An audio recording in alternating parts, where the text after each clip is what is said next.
Quand elle vit ce portrait sur le mur, son cœur manqua un battement. Le garçon sur cette peinture avait été son seul trésor au monde plus de 17 ans auparavant. Mais que faisait-il dans la maison de l'homme le plus puissant de Paris? C'était un mardi matin comme tous les autres à Paris.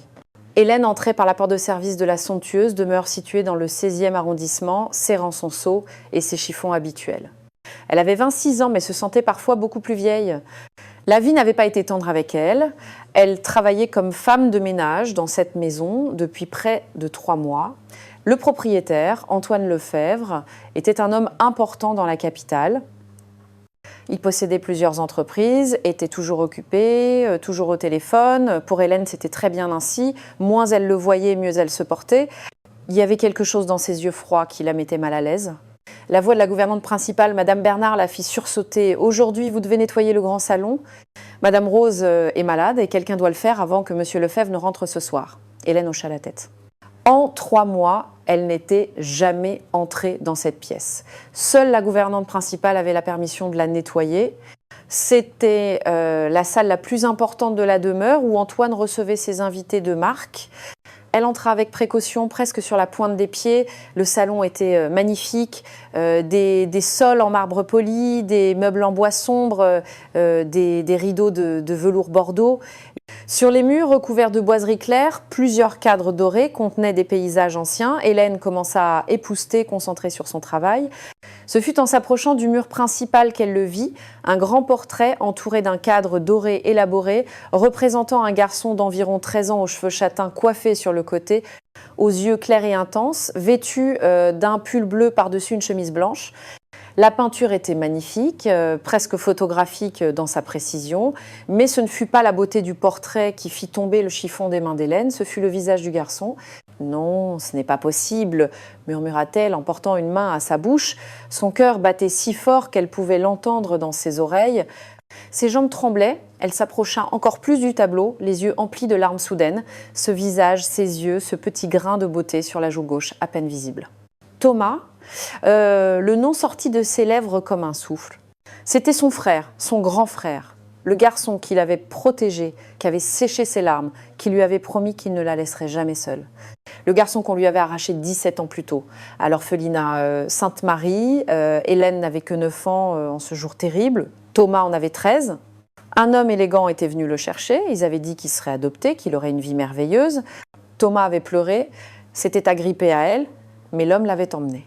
« Je te retrouverai, Hélène, je te le promets, je te retrouverai. » Celle-ci avait été ses dernières paroles, mais il ne l'avait jamais retrouvée et elle avait passé des années à le chercher sans jamais trouver la moindre trace.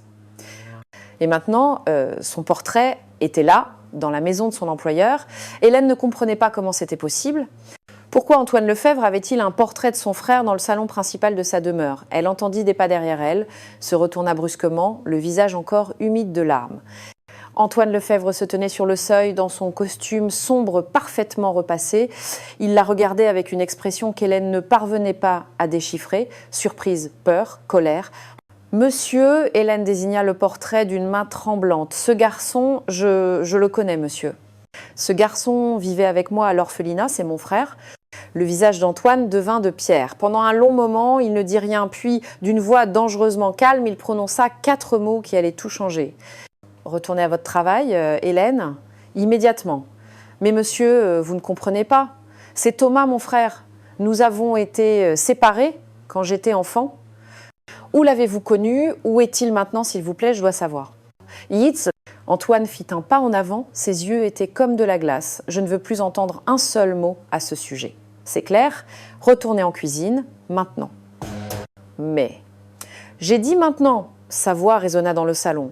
Hélène tremblait, mais ne pouvait bouger. 17 ans.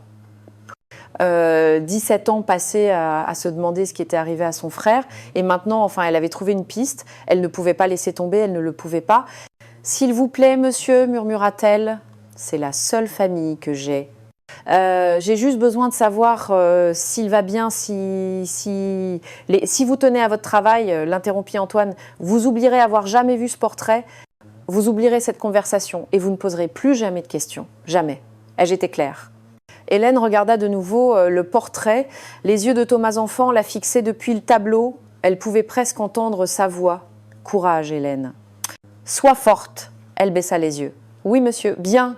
Vous pouvez disposer. Hélène sortit du salon, les jambes toujours tremblantes, mais tandis qu'elle marchait vers la cuisine, une chose était absolument certaine dans son esprit. Elle n'allait pas laisser tomber. Peu importe ce que cela lui coûterait, elle découvrirait la vérité sur son frère, quelle qu'elle soit. Cette nuit-là, Hélène ne parvint pas à dormir. Dans sa petite chambre de bonne, elle fixait le plafond tandis que les larmes coulaient sur son oreiller. Le visage de Thomas sur le portrait ne quittait pas ses pensées. Elle se leva et ouvrit le tiroir de sa table de chevet. Au fond, enveloppé dans un mouchoir délavé, se trouvait son unique trésor. Une photographie en noir et blanc, vieille et usée sur les bords. Elle et Thomas devant l'orphelinat Sainte-Marie. Il y a tant d'années, Thomas avait 11 ans sur cette photo, elle en avait 7. Il la tenait serrée, un bras protecteur sur ses épaules. Tous deux souriaient malgré tout, malgré leur statut d'orphelin, malgré le fait qu'ils n'avaient personne au monde à part l'un l'autre. Hélène se souvenait de ce jour comme si c'était hier, c'était l'été, il faisait chaud. La mère supérieure avait permis à un photographe de venir faire des portraits des enfants. Thomas avait insisté pour qu'ils prennent une photo ensemble. Comme ça, on s'oubliera jamais, avait-il dit en lui serrant la main, comme si elle aurait jamais pu l'oublier. Thomas avait été tout pour elle à l'orphelinat. Quand les autres enfants l'excluaient parce qu'elle était trop timide, il la défendait. Quand elle faisait des cauchemars et se réveillait en pleurant dans le dortoir des filles, il trouvait un moyen de venir la consoler, même si c'était interdit. Quand il y avait peu à manger au dîner, il lui donnait toujours la moitié de sa portion. « Les petites sœurs doivent devenir fortes », disait-il avec son doux sourire. Hélène caressa la photographie, du bout des doigts, elle ressentait encore la douleur de ce jour maudit. Elle avait 9 ans, c'était l'automne. Un homme élégant était arrivé dans une voiture noire et brillante. Il parlait d'un ton assuré. Il avait des documents importants dans une mallette en cuir. La mère supérieure avait appelé Thomas dans son bureau. Hélène, effrayée, était restée devant la porte. « Tu es un garçon très chanceux, Thomas, » avait dit la religieuse. « Ce gentil monsieur veut t'adopter. Tu auras une vraie maison, une vraie famille. » Hélène avait entendu la voix de son frère trembler. « Mais, et Hélène, est-ce qu'elle vient aussi ? Je suis désolée, mon enfant. Le monsieur ne peut prendre qu'un seul enfant. Mais tu mérites cette chance. Pense à la vie merveilleuse que tu auras. » Quand Thomas était sorti du bureau, son visage était inondé de larmes. Il s'était agenouillé devant Hélène, l'avait serrée si fort qu'il lui avait fait mal. « Je ne veux pas te quitter, » avait-il pleuré. « Je ne veux pas, Hélène, je suis tellement désolée. Ne pars pas, Tommy. » Hélène avait sangloté, utilisant le surnom que seule elle pouvait utiliser. « S'il te plaît, ne pars pas. Je dois. Mais je te jure sur mon cœur, que je te retrouverai quand je serai grand. Quand j'aurai une vraie maison, je viendrai te chercher. Je le promets. » L'homme élégant l'avait emmenée cet après-midi-là. Hélène avait couru derrière la voiture noire, criant jusqu'à ce qu'elle trébuche et tombe sur l'asphalte. Elle s'était écorchée les 2 genoux, mais la douleur physique n'était rien comparée à celle de son cœur. 17 ans s'étaient écoulés depuis ce jour, 17 ans de silence. Hélène était restée à l'orphelinat jusqu'à ses 18 ans, puis elle était allée vivre chez Madame Rose, une femme âgée qui l'avait engagée pour l'aider à la maison. Rose était devenue comme une mère pour elle, la seule famille qu'elle avait. Mais Thomas ne l'avait jamais cherché. Jamais une lettre, jamais un appel téléphonique, rien. Hélène avait essayé de le retrouver elle-même. Elle était retournée à l'orphelinat pour demander des informations, mais les registres d'adoption étaient confidentiels. Elle avait essayé sur les réseaux sociaux, sur les pages de recherche de personnes disparues, rien. C'était comme si son frère s'était volatilisé. Et maintenant, après toutes ces années, elle découvrait que son portrait se trouvait dans la maison de son employeur. Comment était-ce possible? Quel lien y avait-il entre Thomas et Antoine Lefebvre? La réaction de Lefebvre ce matin-là avait été étrange. Pas de la surprise, pas de la confusion. C'était de la peur et de la colère, comme si Hélène avait découvert quelque chose qui devait rester caché. « Où es-tu, Tommy ?» murmura Hélène à la photographie. « Qu'est-ce qui t'est arrivé ?» Une chose était certaine, Antoine savait quelque chose. Et demain, d'une manière ou d'une autre, Hélène découvrirait ce que c'était. Elle devait être courageuse, elle devait être forte. Pour Thomas, pour le frère qu'elle n'avait jamais cessé d'aimer, pour le garçon qui lui avait promis de la retrouver. Le lendemain, Hélène arriva à la demeure, les yeux fatigués, mais l'esprit clair. Elle avait un plan. Elle devait être maligne, discrète. Elle ne pouvait pas se permettre de perdre ce travail. Madame Rose dépendait d'elle pour ses médicaments, pour la nourriture, mais elle devait aussi découvrir la vérité. Tout en nettoyant la cuisine, elle observa les autres domestiques. Il y avait Marc, le vieux jardinier, qui travaillait là depuis des années. Il y avait Sylvie, la cuisinière, et Jeanne, une autre femme de ménage qui avait commencé quelques mois avant elle. Jeanne appela Hélène à voix basse quand elles furent seules dans la buanderie. « Dis cette salle avec le portrait du garçon, tu l'as déjà nettoyée ?» Jeanne secoua la tête. « Non, jamais. Seule Madame Bernard peut y entrer. Ça a toujours été une règle bizarre, mais Monsieur Lefebvre est très clair là-dessus. Et le portrait, tu sais qui est ce garçon ?» Jeanne la regarda avec curiosité. « Pourquoi toutes ces questions ?» Hélène hésita. « Simple curiosité. Je n'en ai aucune idée. Peut être un parent de monsieur, un fils décédé. Je ne sais pas. » Et sincèrement, Hélène, si j'étais toi, je ne poserais pas de questions. Monsieur Lefebvre n'est pas le genre d'homme qui aime que le personnel fourre son nez dans ses affaires. Hélène hocha la tête, feignant de laisser tomber, mais à l'intérieur, sa détermination brûlait plus fort que jamais. Ce soir-là, quand tout le monde fut parti, Hélène resta en arrière. Elle dit qu'elle devait finir de repasser des draps. Quand elle fut sûre d'être seule, elle monta silencieusement les escaliers.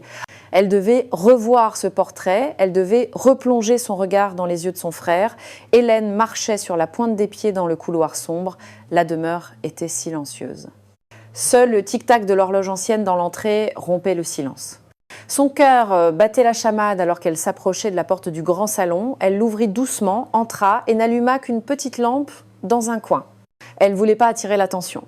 Là, sur le mur, le portrait de Thomas la regardait. Hélène s'approcha, les larmes emplissant déjà ses yeux. Elle tendit la main, frôlant le visage peint de son frère. « Où es-tu, Tommy ?» murmura-t-elle. « Que t'a fait cet homme ?»« Bonne question. » Hélène se retourna brusquement, le cœur lui bondissant dans la gorge. Antoine était sur le seuil, éclairé seulement par la faible lueur de la lampe. Il ne portait plus son costume élégant, mais un pull sombre et un pantalon. Il la regardait avec une expression froide. « Monsieur Lefebvre, vous étiez juste en train de fouiner là où vous ne devriez pas, » l'interrompit-il en fermant la porte derrière lui. « Je vous avais dit d'oublier ce que vous aviez vu. Je vous avais dit de ne pas poser de questions. C'est mon frère. » Hélène sentit la colère remplacer la peur. « J'ai le droit de savoir. » Antoine traversa la pièce d'un pas lent, calculé. Il s'arrêta devant elle, trop près. Hélène pouvait sentir l'odeur de son parfum coûteux. « Des droits, dit-il avec un sourire amer. Vous n'avez aucun droit ici, Hélène. Vous n'êtes que la femme de ménage, une des nombreuses personnes qui travaillent pour moi. Alors dites-moi pourquoi vous avez le portrait de mon frère dans votre maison. Dites-moi où il se trouve. » Antoine soupira comme s'il était fatigué de cette conversation. Il sortit son portefeuille de sa poche, en tira plusieurs billets et les posa sur la petite table à côté. « 3 000 €, dit-il. 3 mois de votre salaire. Prenez-les, oubliez cette histoire et nous n'en parlerons plus jamais. » Hélène regarda l'argent, 3 000 €. Avec cette somme, elle pourrait payer les médicaments de Madame Rose pendant des mois. Elle pourrait réparer le chauffage en panne dans leur logement, acheter de la vraie nourriture, pas seulement des pâtes et du pain. Mais elle regarda de nouveau le portrait, les yeux de Thomas, le frère qui l'avait protégé, le frère qui lui avait promis de ne jamais la quitter. « Non, dit-elle, la voix tremblante mais ferme, je ne veux pas de votre argent. Je veux juste savoir où est mon frère. Est-il vivant ? Est-il en danger ? S'il vous plaît, monsieur, si vous avez la moindre once d'humanité, votre frère est mort. » Les mots tombèrent comme des pierres. Hélène sentit ses jambes flageoler, mais elle s'agrippa au bord de la table. « Non, non, ce n'est pas vrai. Il est mort il y a 10 ans, un accident. Je suis désolée, mais c'est ainsi. C'est pourquoi je garde son portrait. Il était important pour moi. » Hélène regarda Antoine dans les yeux et vit quelque chose qui lui glaça le sang. Il mentait. Elle le sentait jusqu'au plus profond de son être. Thomas n'était pas mort. Il ne pouvait pas être mort. « Vous mentez, dit-elle doucement. L'expression d'Antoine changea, la fausse tristesse disparut, remplacée par quelque chose de bien plus dangereux. « Écoutez-moi bien, Hélène, dit-il, la voix basse et menaçante. Si vous tenez à votre travail, si vous tenez à votre précieuse Madame Rose et à ses médicaments, vous ferez exactement ce que je vous dis. Vous oublierez ce portrait, vous oublierez votre frère et vous ne poserez plus jamais de questions. Car si vous continuez sur cette voie, non seulement vous perdrez ce travail, mais je m'assurerai que personne dans tout Paris ne vous embauche plus jamais. » Est-ce clair ? Mais sans référence, continue Antoine. Comment pensez-vous entretenir Madame Rose ? Comment paierez-vous ses médicaments, son loyer ? Réfléchissez bien, Hélène, pensez à ce que vous avez à perdre. Hélène sentait les larmes couler sur son visage, mais cette fois, ce n'était pas de la tristesse, mais de la colère, de l'impuissance. Elle avait enfin trouvé une trace de son frère après 17 ans, et cet homme lui enlevait même cet espoir. Mais il avait raison. Sans travail, elle et Madame Rose se retrouveraient à la rue.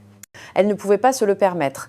Antoine attendait sa réponse. Hélène baissa le regard. « Oui, monsieur, j'ai compris. »« Bonne fille, maintenant rentrez chez vous et demain je veux vous voir revenir au travail comme si de rien n'était. » Hélène quitta la demeure, les jambes tremblantes. Mais tandis qu'elle marchait dans la nuit froide de Paris, une chose était certaine, Antoine mentait, Thomas était vivant, il devait l'être, et elle découvrirait la vérité.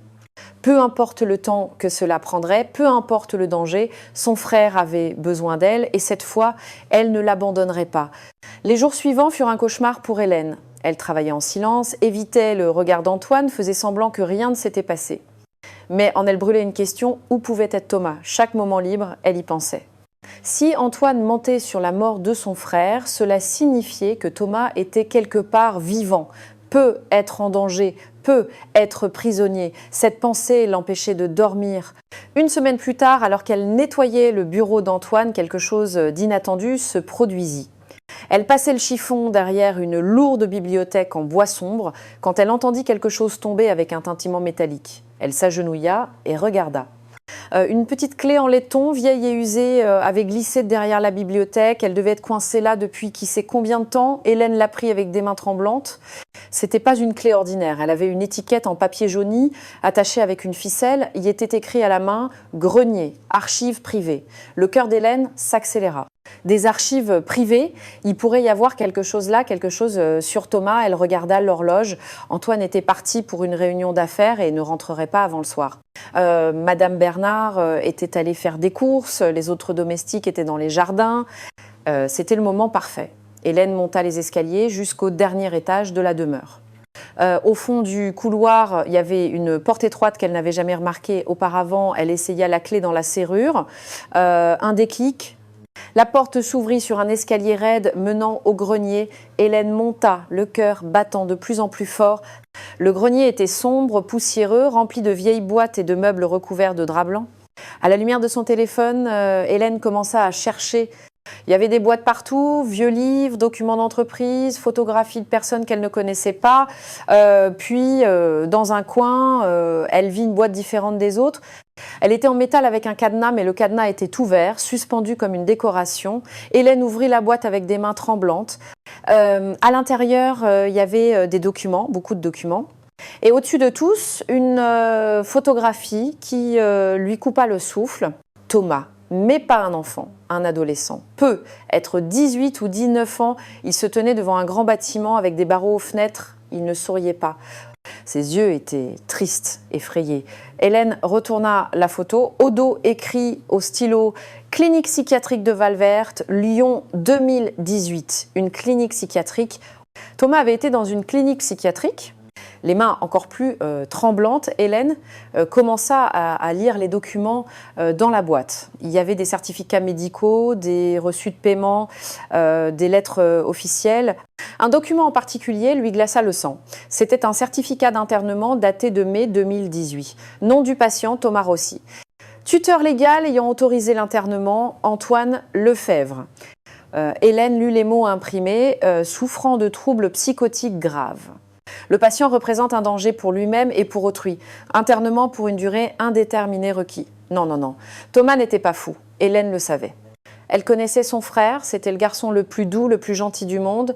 Que lui avait fait Antoine? Elle continua à fouiller. Il y avait des reçus de paiement mensuels à la clinique de Valvert, le dernier datant de 2 mois, des milliers d'euros chaque mois. Si Antoine payait encore, cela ne signifiait qu'une chose. Thomas était toujours là-bas, il était toujours enfermé dans cette clinique. Hélène sentit les larmes couler sur son visage. Son frère, son Tommy, était enfermé dans un hôpital psychiatrique depuis des années et Antoine avait payé pour l'y maintenir. Mais pourquoi ? Pourquoi faire une chose aussi horrible ? Soudain, elle entendit un bruit en bas, des voix, la porte d'entrée qui se fermait. Antoine était rentré plus tôt que prévu. Hélène remit tout dans la boîte aussi vite que possible. Elle prit des photos des documents avec son téléphone et se précipita hors du grenier. Elle ferma la porte, mit la clé dans sa poche et descendit les escaliers en essayant de paraître normale. Quand elle arriva au rez-de-chaussée, Antoine était dans son bureau. Il ne l'avait pas vue. Hélène alla dans la cuisine, s'appuya contre l'évier, essayant de calmer sa respiration. Maintenant, elle savait la vérité, Thomas était vivant. Il était à Lyon, à la clinique de Valvert, et elle devait l'en sortir. Le lendemain était un dimanche, son seul jour de congé. Hélène prit le premier train pour Lyon à l'aube. Le voyage dura près de 2 heures, mais elle ne sentait pas la fatigue. Elle n'avait qu'une seule pensée en tête, voir Thomas. La clinique de Valvert se trouvait en périphérie, entourée d'un grand jardin aux arbres hauts. Elle ressemblait à une ancienne villa, avec des murs en pierre claire et des fenêtres aux grilles discrètes. Cela ne ressemblait pas à un endroit terrible, mais Hélène savait que les apparences étaient trompeuses. Elle entra, le cœur dans la gorge. La réception était petite, avec des murs crème et quelques plantes. Une femme d'une 50aine d'années était assise derrière le bureau, des lunettes suspendues à une chaîne. « Bonjour », dit Hélène. Essayant de paraître calme, elle ajouta « Je voudrais des informations sur un patient, Thomas Rossi ». La réceptionniste la regarda d'un air professionnel. « Vous êtes de sa famille ?» Hélène hésita une seconde. « Oui, je suis sa cousine. Je suis désolée, mais Monsieur Rossi ne peut pas recevoir de visite. Les instructions du tuteur légal sont très claires. Mais je ne peux faire aucune exception, je suis vraiment désolée. » Hélène sentit la frustration monter. Elle était si proche. Thomas était là, dans ce bâtiment, peut être à quelques mètres d'elle, et elle ne pouvait pas le voir. Dites-moi au moins comment il va, s'il vous plaît. Cela fait des années que je n'ai pas de ses nouvelles. La réceptionniste soupira. Je ne peux pas donner d'informations sur les patients, c'est le règlement. Hélène était sur le point d'insister quand elle vit une femme plus âgée sortir d'une porte latérale. Elle portait une blouse blanche et avait des cheveux gris attachés en chignon. Elle portait un plateau de médicaments. Madame Carla appela la réceptionniste. « Pouvez-vous apporter ces documents au docteur Ricci ?» La femme hocha la tête et prit les feuilles. Hélène la suivit du regard tandis qu'elle s'éloignait dans le couloir. Elle attendit que la réceptionniste soit distraite au téléphone, puis quitta la réception et suivit la femme en blouse. « Excusez-moi », appela-t-elle à voix basse. La femme se retourna surprise. « Oui, je m'appelle Hélène. Je cherche des informations sur un patient, Thomas Rossi. »« S'il vous plaît, vous travaillez ici, vous devez savoir quelque chose. » Madame Carla regarda Hélène attentivement. « Qui êtes-vous pour lui ? Je suis sa sœur. » Les mots sortirent enfin vrais. « Nous avons été séparés enfants. Je le cherche depuis des années. J'ai découvert qu'il était ici. S'il vous plaît, j'ai juste besoin de savoir s'il va bien. » Quelque chose changea dans les yeux de la femme. Elle regarda autour d'elle, puis fit signe à Hélène de la suivre dans une petite pièce vide. « Je ne devrais pas parler, dit-elle à voix basse. Mais vous dites être sa sœur ? » « Oui, nous avons grandi ensemble à l'orphelinat Sainte-Marie. Il avait 13 ans quand il a été adopté. J'en avais 9. Madame Carla sortit son téléphone. « Vous avez une photo de vous quand vous étiez enfant ?» Hélène, les mains tremblantes, lui montra la vieille photographie qu'elle portait toujours sur elle. Elle et Thomas devant l'orphelinat. La femme regarda la photo, puis regarda Hélène. Ses yeux s'emplirent de quelque chose qui ressemblait à de la compassion. « Thomas est ici depuis qu'il a 18 ans, dit-elle doucement. Cela fait 12 ans. 12 ans. » Hélène sentit ses jambes flageoler. « Mais pourquoi ? Qu'est-ce qu'il a ? » ?»« Rien, » répondit Madame Carla, la voix encore plus basse. « Il n'a rien, Hélène. En 12 ans de travail ici, je ne l'ai jamais vu avoir un seul épisode. Il est calme, gentil, parfaitement sain d'esprit. Alors pourquoi est-il encore ici ? Parce que quelqu'un paie très bien pour le garder ici. Monsieur Lefebvre vient une fois par mois, parle au médecin, et chaque fois que Thomas essaie de dire qu'il veut sortir, ils augmentent les sédatifs. Yo-yo !» Hélène sentit la colère exploser dans sa poitrine. « C'est illégal, je le sais, » murmura Carla, « mais Monsieur Lefebvre a des documents. Il a du pouvoir. Et Thomas continue de demander après toi. Il continue de dire qu'il a une petite sœur nommée Hélène. » Les larmes coulèrent sur le visage d'Hélène. « Je dois le voir. » Carla secoua la tête. « Trop risqué aujourd'hui, mais écoute, » elle lui donna un petit bout de papier. « C'est mon numéro. Je travaille de nuit le jeudi. Si tu viens jeudi soir tard, je peux te faire rentrer pour 5 minutes. Juste 5. C'est tout ce que je peux faire. » Hélène serra le papier comme s'il était en or. « Merci, merci infiniment. Thomas est un bon garçon, » dit Carla tristement. « Il ne mérite pas ça. Personne ne le mérite. » Le jeudi soir arriva après des jours qui semblèrent une éternité. Hélène dit à Madame Rose qu'elle devait faire un service de nettoyage supplémentaire. Elle ne pouvait pas lui dire la vérité. Pas encore. Elle arriva à la clinique de Valvert à 22 heures. Le jardin était sombre, éclairé seulement par quelques lampadaires. Elle appela Carla au numéro qu'elle lui avait donné. « Je suis là », murmura-t-elle. « Attends 5 minutes, puis viens à la porte de derrière. Elle sera ouverte. Hélène attendit. Son cœur battait si fort qu'il lui faisait mal. Chaque seconde semblait une heure. Finalement, elle s'approcha de la porte de derrière. Elle était entr'ouverte. Carla l'attendait à l'intérieur, un doigt sur les lèvres pour indiquer le silence. Elle fit signe à Hélène de la suivre à travers des couloirs sombres et silencieux. L'odeur de désinfectant emplissait l'air. Elles s'arrêtèrent devant une porte portant le numéro 237. « 5 minutes, chuchota Carla. Pas plus. Et s'il vous plaît, ne faites pas de bruit. » Elle ouvrit la porte. La chambre était petite, spartiate. Un lit, une chaise, une fenêtre aux rideaux tirés. Et sur le lit, assis le dos contre le mur, il y avait un homme, Thomas. Hélène sentit le monde s'arrêter. Il avait 30 ans maintenant, plus 13, les cheveux toujours châtains mais plus longs, le visage plus mince avec une barbe de quelques jours. Il portait un simple pyjama bleu, mais ses yeux étaient les mêmes que lorsqu'il était enfant. Thomas la regarda immobile un instant, comme s'il ne pouvait croire ce qu'il voyait. Puis, lentement, les larmes commencèrent à couler sur son visage. Hélène, sa voix était brisée, incrédule. « C'est vraiment toi ?» Hélène ne put parler. Elle courut vers lui et le serra si fort qu'elle lui fit mal. Thomas la serra en retour, sanglotant dans ses cheveux. « Hélène, Hélène, Hélène !» répétait-il comme une prière. « Tu es là ? Tu es vraiment là ?»« Tommy !» pleurait Hélène. « Mon Dieu, Tommy, je t'ai cherché si longtemps !» Qu'est-ce... Ils ne se séparèrent que pour se regarder.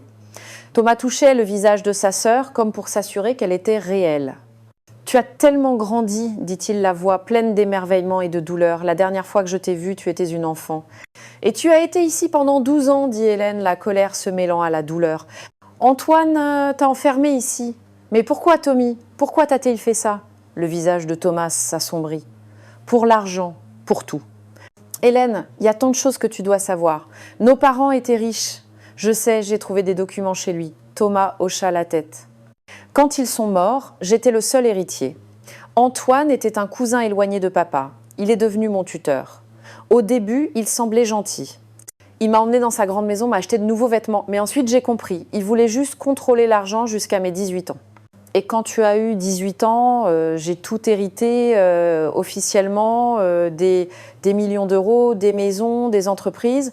Mais le lendemain de mon anniversaire, Antoine m'a emmené ici.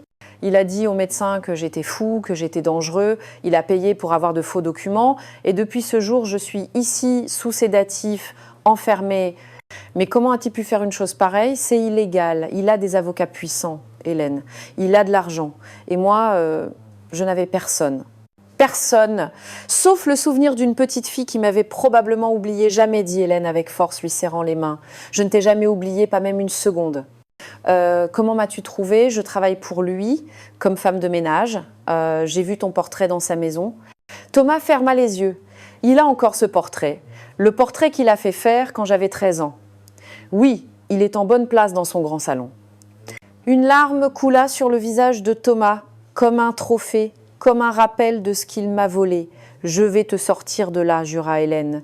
Je ne sais pas comment, mais je le ferai. Hélène, c'est dangereux. Antoine est... Ça ne m'importe pas. Tu es mon frère. Je t'ai perdu une fois, je ne te perdrai pas à nouveau. La porte s'ouvrit doucement, Carla fit signe que le temps était écoulé. Thomas serra de nouveau Hélène. Sois prudente, s'il te plaît. Antoine ne reculera devant rien. Moi non plus, répondit Hélène. Ils s'embrassèrent sur le front, comme ils le faisaient enfant. Et tandis qu'Hélène sortait de cette chambre, elle savait une chose avec une certitude absolue, elle sauverait son frère, quel qu'en soit le prix. Hélène retourna à Paris avec une seule mission, trouver des preuves. Des preuves qu'Antoine avait falsifié des documents, qu'il avait enfermé Thomas illégalement, qu'il avait volé son héritage. Mais où chercher? La réponse était évidente, le bureau privé d'Antoine. Le problème était qu'Antoine y passait presque tout son temps quand il était à la maison, et la porte était toujours fermée à clé. Mais Hélène devait trouver un moyen. L'opportunité se présenta le mardi suivant. Antoine reçut un appel urgent pendant le dîner. « Je dois aller à Milan », dit-il à Madame Bernard. « Un problème avec un contrat important. Je partirai demain matin tôt et je reviendrai vendredi, 3 jours. » Hélène aurait 3 jours. Le mercredi soir, alors que tout le monde dormait, Hélène descendit les escaliers sur la pointe des pieds. Elle avait remarqué qu'Antoine gardait un trousseau de clés dans le tiroir du meuble de l'entrée. Elle ouvrit doucement, cherchant dans le noir avec des mains tremblantes. Elle trouva les clés, l'une était différente des autres, plus petite, ancienne, ce devait être celle du bureau. Le couloir était sombre. Seule la lumière de la lune filtrait par les fenêtres. Hélène s'approcha de la porte du bureau, inséra la clé dans la serrure, tourna. Clic, elle entra et referma la porte derrière elle. Elle alluma une petite lampe de bureau, essayant de ne pas être vue de l'extérieur. Le bureau était élégant, avec des bibliothèques remplies de livres reliés en cuir, un bureau en bois massif, des fauteuils en velours, sur les murs des diplômes et des certificats dans des cadres dorés. Hélène commença à chercher, elle ouvrit les tiroirs du bureau, documents d'entreprise, contrats, lettres d'affaires, rien sur Thomas, puis elle vit le tableau derrière le bureau. Il était de travers, comme si quelqu'un l'avait déplacé récemment. Elle s'approcha, le toucha, le tableau bougeait facilement. Derrière, il y avait un coffre-fort gris foncé avec une serrure numérique. Hélène se souvint de quelque chose. Des semaines plus tôt, en nettoyant le bureau, elle avait vu Antoine ouvrir ce coffre. Il avait tapé des chiffres sans se rendre compte qu'elle pouvait voir. Elle avait mémorisé la séquence par hasard, 2708, elle essaya. Elle tapa les chiffres avec des mains tremblantes, le coffre-fort émit un bip, la porte s'ouvrit. À l'intérieur, il y avait des dossiers, des documents, une boîte à bijoux. Hélène prit le premier dossier. L'étiquette indiquait « Héritage, famille Rossi ». Son cœur battait la chamade. Elle ouvrit le dossier et commença à lire à la faible lueur de la lampe. Le premier document était le testament original des parents de Thomas. Ils laissaient tout à leur fils, propriété, argent en banque, actions de plusieurs sociétés, une fortune immense. Le deuxième document était la nomination du tuteur légal. Antoine Lefebvre gérait l'héritage jusqu'à la majorité de Thomas, puis il y avait d'autres documents et ceux-ci lui glacèrent le sang. Des certificats médicaux falsifiés avec des signatures contrefaites, des déclarations de médecins corrompus attestant de la prétendue maladie mentale de Thomas, des reçus de paiement énormes faits à des médecins de la clinique de Valvert pour acheter leur silence. Et pire encore, il y avait des documents bancaires montrant comment Antoine avait transféré tout l'argent de Thomas sur des comptes à son propre nom. Il avait vendu les propriétés familiales, liquidé les actions. Il avait tout volé. Hélène photographia chaque document avec son téléphone. Ses mains tremblaient tandis qu'elle prenait photo après photo. Il y avait aussi une lettre écrite par la mère supérieure de l'orphelinat Sainte-Marie, datée de 17 ans plus tôt. Elle disait « Monsieur Lefebvre a finalisé l'adoption du jeune Thomas Rossi. Nous confirmons que Thomas a une sœur cadette, Hélène Rossi, qui reste dans notre établissement. » Donc Antoine savait. Il avait toujours su que Thomas avait une sœur. Et il n'avait jamais rien dit. Au contraire, des années plus tard, il avait engagé Hélène comme femme de ménage, probablement pour la garder à l'œil. Hélène sentit la colère brûler en elle. Cet homme avait détruit la vie de son frère. Il l'avait privé de sa liberté pendant 12 ans. Il lui avait tout volé. Mais maintenant, elle avait les preuves, des preuves photographiques de chacun de ses crimes. Elle remit tout en place, ferma le coffre-fort, redressa le tableau, éteignit la lampe et sortit du bureau en fermant la porte à clé. Elle retourna dans sa chambre, le téléphone serré dans sa main comme un trésor. Demain, elle irait à la police. Demain, Antoine Lefebvre paierait pour ce qu'il avait fait. Demain, enfin, Thomas serait libre. Le lendemain matin, Hélène se réveilla avec une détermination qu'elle n'avait jamais ressentie auparavant. Elle prit son téléphone, regarda toutes les photos des documents qu'elle avait prises. Elles étaient claires, lisibles, des preuves irréfutables. Elle appela son travail en disant qu'elle était malade, puis s'habilla de ses plus beaux vêtements et se rendit directement au commissariat central de Paris. Le bâtiment était imposant, avec des murs en pierre et le drapeau français flottant à l'entrée. Hélène entra, le cœur battant fort, mais l'esprit lucide. « Bonjour », dit-elle à l'agent à l'accueil. « Je voudrais déposer une plainte pour un crime grave, séquestration et détournement de fonds. » L'agent la regarda attentivement. « Asseyez-vous, l'inspecteur Moreau va vous recevoir tout de suite. » Quelques minutes plus tard, Hélène fut conduite dans un bureau petit mais ordonné. L'inspecteur Moreau était un homme d'une 50aine d'années, aux cheveux grisonnants et aux yeux vifs. Il lui fit signe de s'asseoir. « Racontez-moi tout, dit-il en allumant un enregistreur. » Hélène prit une profonde inspiration et commença. Elle raconta tout, l'orphelinat, comment elle et Thomas avaient été séparés, comment elle avait trouvé le portrait dans la maison d'Antoine, son voyage à la clinique de Valvert, sa rencontre avec son frère. « Mon frère est enfermé illégalement depuis 12 ans, dit-elle, la voix tremblante. Antoine Lefebvre l'a fait interner avec de faux documents pour lui voler son héritage. « Yo, ce sont des accusations très graves, dit l'inspecteur. Avez-vous des preuves ?» Hélène sortit son téléphone. « Toutes les preuves dont vous avez besoin. » Elle montra les photos une par une, les faux documents médicaux, les reçus des paiements aux médecins corrompus, les virements bancaires frauduleux, le testament original. L'inspecteur regardait avec des yeux de plus en plus sérieux, prenait des notes, zoomait sur les photos sur son ordinateur. « Ce sont des preuves très solides, dit-il enfin. Si elles sont vérifiées, elles pourraient conduire à une arrestation immédiate. »« Quand ?» demanda Hélène. « Quand pourrez-vous libérer mon frère ? Nous devons faire des vérifications, contacter la clinique de Valvert, parler aux médecins, examiner les documents originaux. » Mais si tout correspond, il fit une pause. « Monsieur Lefebvre aura de gros problèmes. » Et Thomas, si nous confirmons qu'il a été détenu illégalement, il sera libéré immédiatement et soumis à une évaluation psychiatrique indépendante. S'il est sain d'esprit, comme vous le dites, il pourra reprendre sa vie. Hélène sentit les larmes de soulagement couler sur son visage. Merci, merci infiniment. Mademoiselle Rossi, dit l'inspecteur d'un ton sérieux. Je dois vous avertir, Monsieur Lefebvre est un homme puissant, il a des avocats, des relations. Quand il découvrira cette plainte, il pourrait réagir de manière dangereuse. Vous devez être prudente. Je sais, mais ça ne m'importe pas, je veux juste retrouver mon frère. L'inspecteur hocha la tête avec respect. Nous vous tiendrons au courant des développements. En attendant, évitez de retourner travailler pour lui. Ne vous mettez pas en danger. Hélène sortit du commissariat en se sentant plus légère. Elle l'avait fait. Elle avait dénoncé Antoine. Enfin, la vérité éclatait au grand jour. Elle appela Madame Carla à la clinique. La police arrive. Aujourd'hui ou demain, préparez Thomas, il sera bientôt libre. Carla pleura au téléphone. Merci Hélène, tu fais ce qu'il faut. Hélène rentra chez elle, serra Madame Rose dans ses bras, lui raconta tout. La vieille femme pleura de joie. « Tu vas enfin retrouver ton frère, dit-elle. Vous serez enfin de nouveau une famille. » Mais ce soir-là, alors qu'Hélène se préparait à dormir, elle reçut un appel d'un numéro inconnu. « Allô, Hélène ?» C'était la voix d'Antoine, froide, dangereuse. « Je sais ce que tu as fait. Tu te crois si maligne ?» Le sang d'Hélène se glaça. « Comment ? » J'ai des amis partout, même à la police, ils m'ont prévenu de ta petite plainte. « Vous ne me faites pas peur, » dit Hélène, même si son cœur battait à tout rompre. « Tu devrais, parce que maintenant t'es devenu un problème, et je résous toujours mes problèmes. » La ligne se coupa, Hélène regarda son téléphone, les mains tremblantes, Antoine savait. Et maintenant il était furieux, mais elle ne pouvait plus reculer, elle avait commencé cette bataille et elle devait la finir, pour Thomas. Hélène ne dormit pas cette nuit-là, chaque bruit la faisait sursauter, elle craignait qu'Antoine vienne la chercher. Mais les heures passèrent et rien ne se produisit. À l'aube, elle reçut un appel de l'inspecteur Moreau. « Mademoiselle Rossi, nous avons tout vérifié, vos preuves sont authentiques. Nous allons arrêter Monsieur Lefebvre maintenant et nous envoyons une équipe à la clinique de Valvert pour libérer votre frère. » Hélène sentit ses jambes flageoler. « Vraiment ? C'est fini ? » C'est fini. Antoine Lefebvre sera accusé de séquestration, de faux en écriture, de détournement de fonds et de corruption. Il passera de nombreuses années en prison. Et Thomas sera emmené à l'hôpital pour une évaluation. Mais d'après les documents que nous avons vus, il est clair qu'il n'a aucun problème mental. Tout a été inventé. Hélène pleura.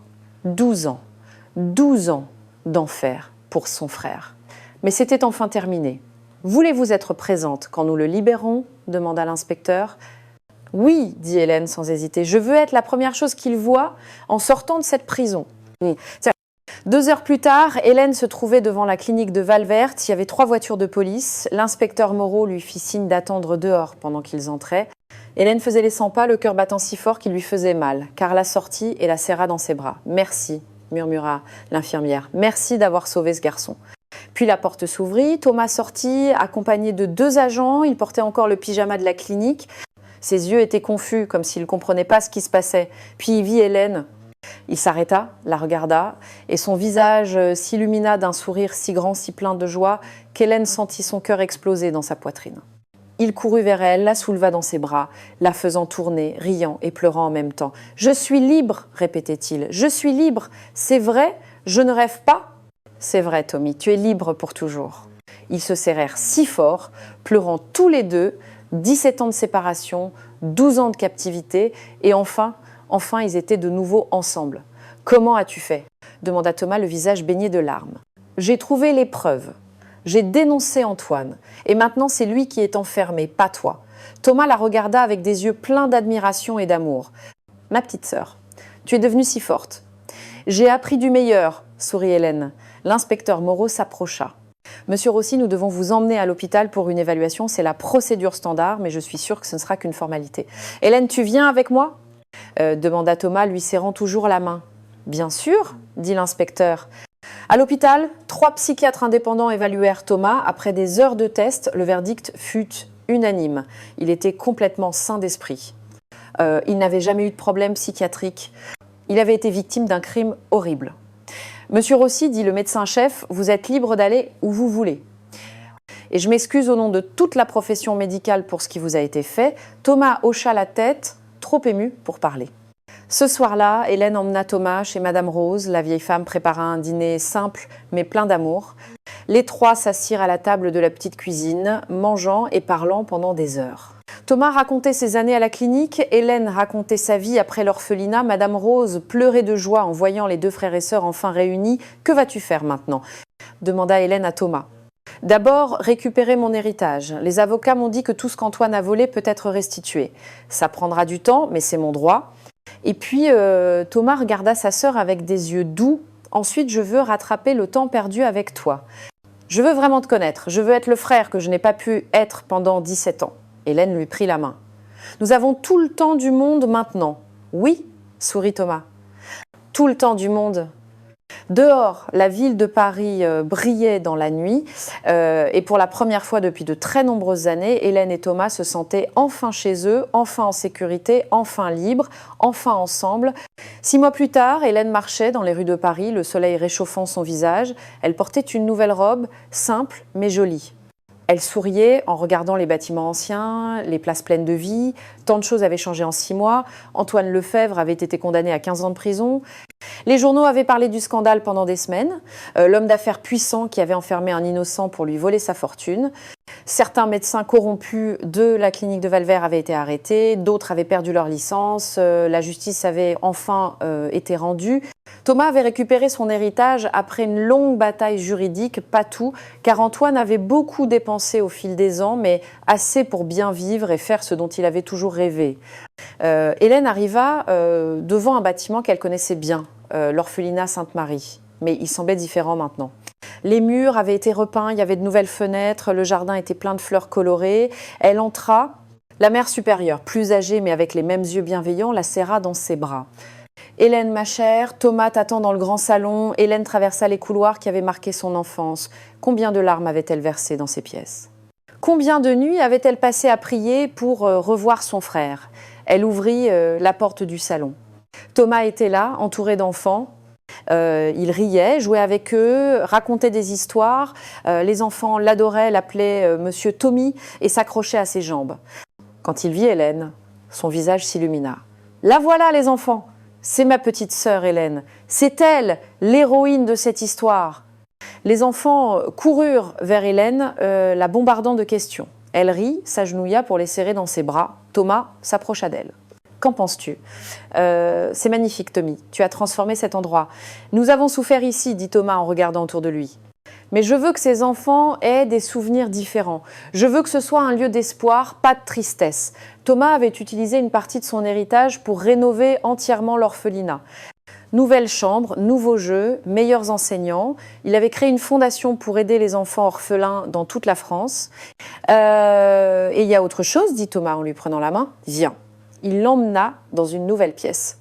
Sur les murs, il y avait des photos d'enfants qui avaient été adoptés, des histoires à fin heureuse.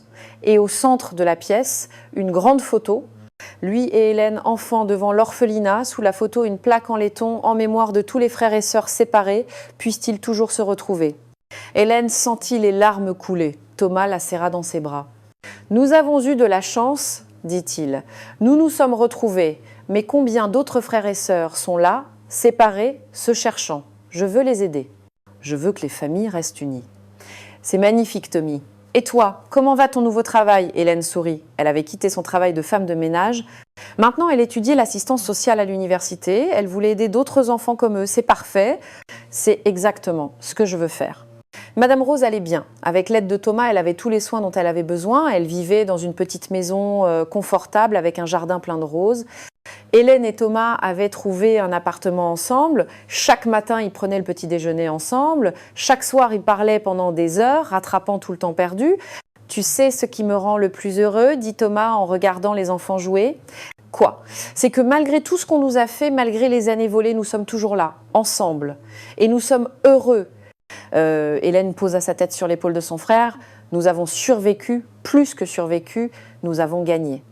Ce soir-là, alors que le soleil se couchait sur Paris, les deux frères et sœurs rentrèrent chez eux, marchant côte à côte. Ils parlaient, riaient, faisaient des plans pour l'avenir. 17 ans de séparation, 12 ans de captivité injuste. Mais à la fin, l'amour fraternel avait triomphé de tout. Il avait triomphé de la méchanceté, de l'avidité, de l'injustice. Et maintenant, enfin, Hélène et Thomas pouvaient vivre la vie qui leur avait été volée ensemble, pour toujours.